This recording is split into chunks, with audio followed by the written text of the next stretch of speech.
అర్జున్ వెళ్ళిపోయినట్టయినా నీకు సరైపోయిందిరా. నా బాడీలో ఎవరున్నారు? నాకేంటి ప్రాబ్లం? నాకు వచ్చిన ఫీవర్ కదా. అమ్మ నా బంగారమే, నీకే ప్రాబ్లం లేదురా.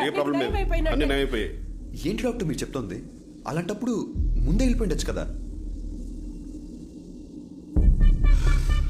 అద్దంలో నీకు బదులు అర్జున్ కనిపించడం చాలా పెద్ద మిరాకిల్.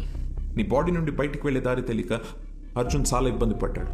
కానీ నిన్న మీ ద్వారా వాళ్ళ అమ్మ నాన్నల్ని కలవడానికి వెళ్ళాడు. అక్కడే అర్జున్ మాధవిలకి వాళ్ళ లైఫ్ కంప్లీట్ అయిన సాటిస్ఫాక్షన్ దొరుకుంటుందని నేను నమ్ముతున్నాను. అర్జున్ని మార్నింగ్ హక్ చేసుకుని సెండ్ ఆఫ్ ఇద్దాం అనుకున్నాను, కానీ దానికి అవకాశం లేకుండా అతనే వెళ్ళిపోయాడు. ఇందులో మంచి విషయం ఏంటంటే పిల్లలతో మళ్ళీ ఒకసారి సంతోషంగా టైం స్పెండ్ చేయడంతో అర్జున్ మాధవిల పేరెంట్స్ కాస్త నార్మల్ అయ్యారు. ఏమండి, ఏంటి అలా ఉన్నారు? నేను బాగానే ఉన్నాను కదా, మరి మీకేమైంది? అర్జున్ ఏం చెప్పాడో మర్చిపోయారా? మనం హ్యాపీగా ఉంటామని వాడికి మాట ఇచ్చాం కదా, గుర్తుందా? లేవండి, ఇలా డల్గా కూర్చోకుండా అలా వాకింగ్ చేసిరండి. వెళ్ళండి.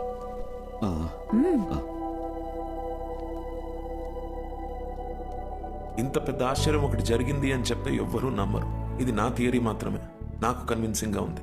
నేచర్ని దాటి జరిగే విషయాన్ని పేపర్లో న్యూస్గా చదవగలం తప్ప హ్యూమన్ ఎమోషన్స్ అనే మ్యాజిక్ నేమ్ సైంటిఫిక్గా ప్రూవ్ చేయమంటే ఎలా? Maybe in the near future we'll have a scientific explanation to this, who knows. So what I'm saying is, in